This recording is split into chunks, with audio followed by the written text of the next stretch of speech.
Thank you for attending my PowerPoint presentation about what your favorite anime says about your personality. Solo leveling.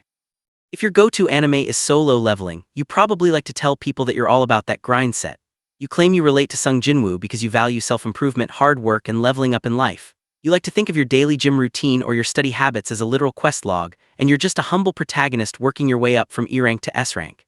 It sounds very deep and motivational on paper. But let's be entirely honest with ourselves here.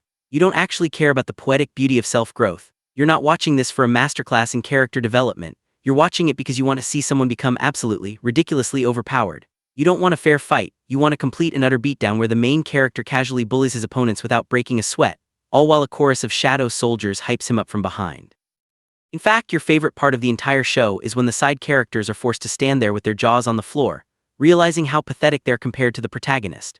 You live for that specific moment where the animation budget goes through the roof just to show one guy being a total menace. You don't want to see a main character struggle, lose, or learn a moral lesson. You just want to see the exact second the villains realize they messed with the wrong guy. Deep down, you also just love the absolute edge of it all. You probably wear all black, look down at your phone with a moody stare, and pretend you have a secret glowing blue eye whenever you're inconvenienced in public.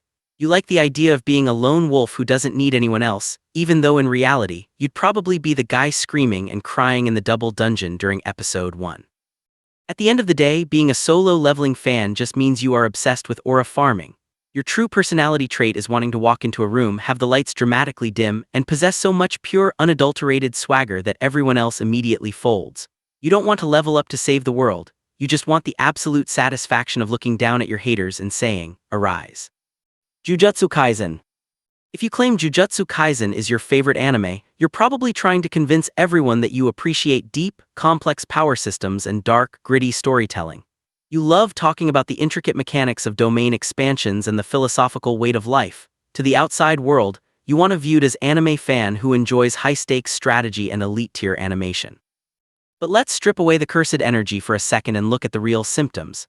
If you're a JJK fan, your personality is essentially fueled by pure, unadulterated brain rot and extreme character coping. You aren't here for the plot. You're here because you are physically incapable of letting go of your favorite characters, even when the author clearly treats them like a personal hit list. You spend half your time scrolling through unhinged memes and the other half convinced that a certain blindfolded sorcerer is definitely coming back next week. Your actual daily personality is a chaotic mix of hype and sadness. You are the kind of person who gets an absolute shot of adrenaline whenever a specific funk track plays, but you will also randomly stare into space because you remembered a tragic panel from the manga. You have developed a massive emotional armor because this show has taught you that getting attached to anyone is a one-way ticket to a broken heart. Let's also talk about the absolute delusion. You probably stand in your room trying to perfectly position your fingers into a malevolent shrine hand sign, hoping that if you do it fast enough, you'll look cool instead of ridiculous. You have completely adopted the internet slang of the fandom, and you genuinely cannot look at a standard object like a red or blue ball without trying to explain the concept of hollow purple to whoever is unfortunate enough to be standing next to you. Ultimately, being a Jujutsu Kaisen fan means your personality thrives on peak aesthetic and chaotic energy. You're just here for the absolute pinnacle of rule of cool. You want the flashy hand signs, the oversized streetwear fashion, and the ability to say something incredibly cryptic right before the beat drops. You don't actually want to save society from curses. You just want to look effortlessly cold while doing a Gojo pose in the mirror. Attack on Titan. If Attack on Titan is your favorite anime, you probably tell people that you love masterclass storytelling, massive plot twists, and deep political drama. You like to think of yourself as someone who understands serious, world-changing themes, and you probably judge other anime for not being deep enough. You want everyone to think you have a big brain because you can keep track of all the different timelines, betrayal plots, and historical secrets. But let's be real about who you actually are.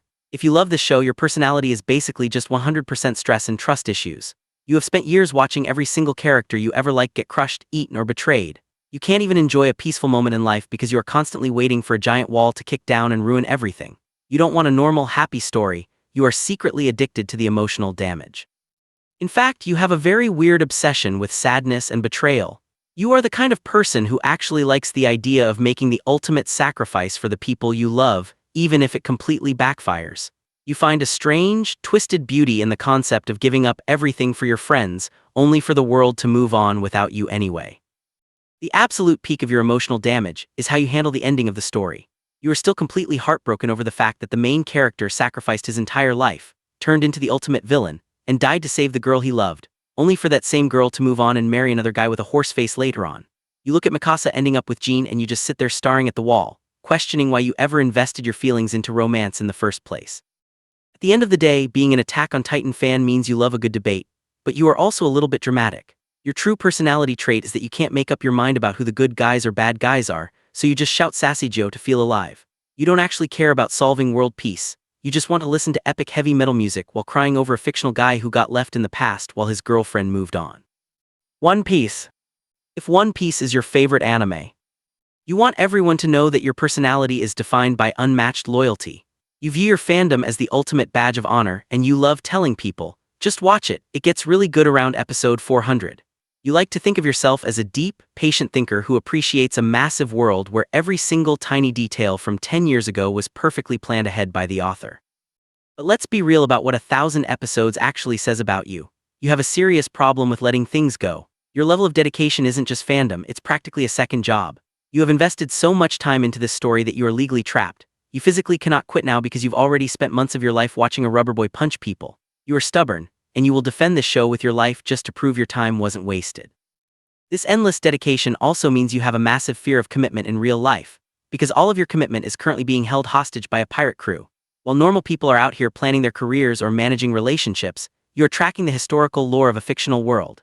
You are completely comfortable spending literal years waiting for a single mystery to be solved, which explains why you are so patient when your friends ghost you for 3 weeks. The funniest part about you is your obsession with foreshadowing. You love to claim that every sudden power-up or unexpected world event was secretly planned 20 years ago. In reality, you are just in denial about the fact that the author definitely makes up half of this stuff on the spot because it looks cool. You will literally find a random drawing from 1999 and try to explain how it perfectly predicts the main character's newest gear form, when the author probably just forgot he drew it. You don't actually need a master plan. Your true personality trait is just blindly trusting the vibe, screaming the One Piece is real, and praying you live long enough to see the ending. You are a hopeless optimist who believes that if you just keep sailing forward, everything will work out. You don't actually care about the destination anymore. You've just been on the ship so long that you forgot what dry land feels like. Death Note. If Death Note is your absolute favorite anime, you definitely want people to think you're a criminal mastermind. You like to project this image of being a cold, calculating genius who is always 10 steps ahead of everyone else in the room. You probably think you're a master of human psychology because you watch two guys play a high-stakes game of chess over a notebook. In your head, you are the ultimate judge of right and wrong. But let's look at what this actually says about your personality. You just have a massive god complex and a serious issue with overthinking.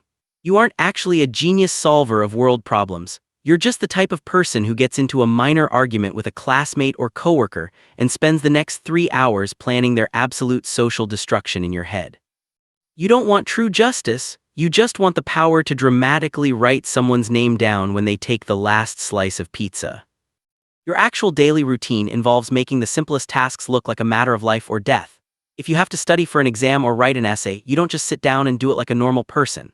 You have to clear your desk, sit in a very specific, slightly hunched-over position, and look at your computer screen with an intense, brooding glare.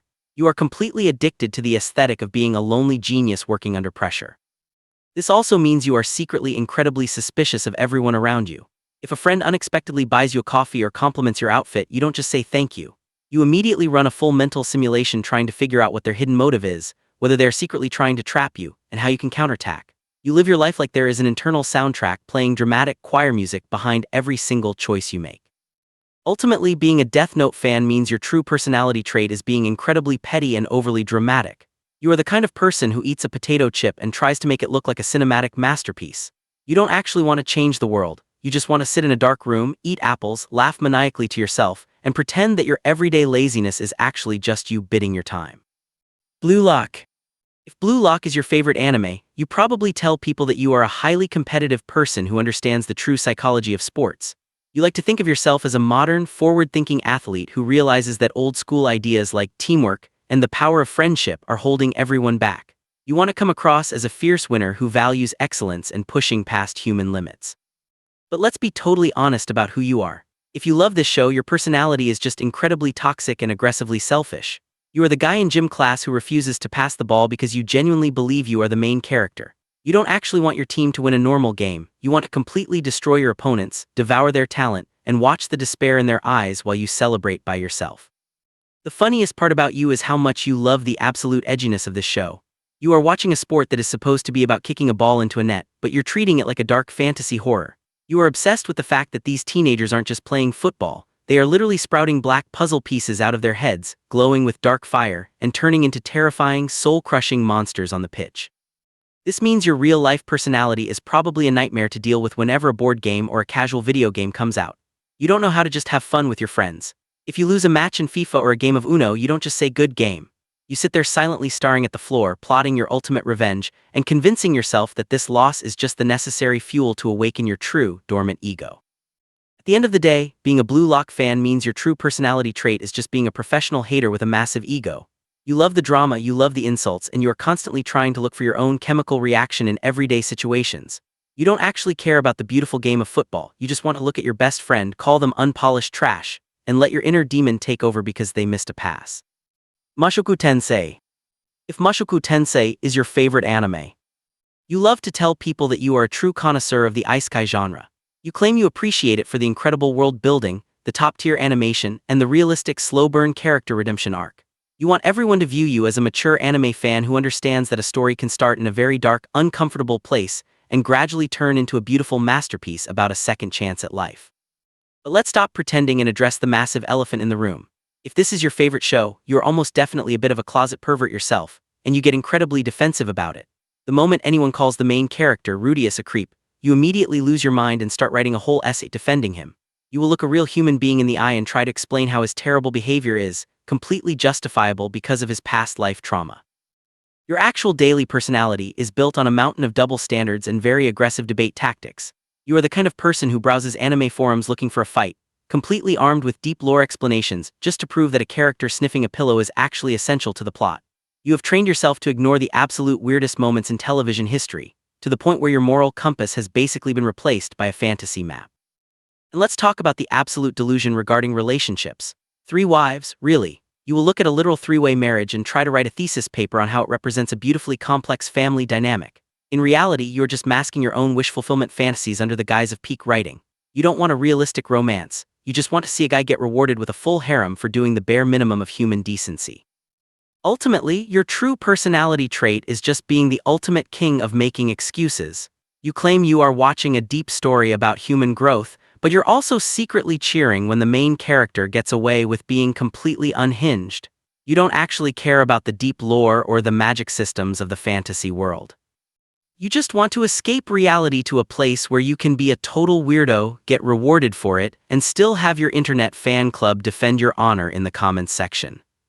Boku no Pico. You are gay. Okay, I think that's all. Thank you for attending my PowerPoint presentation. See you guys next time.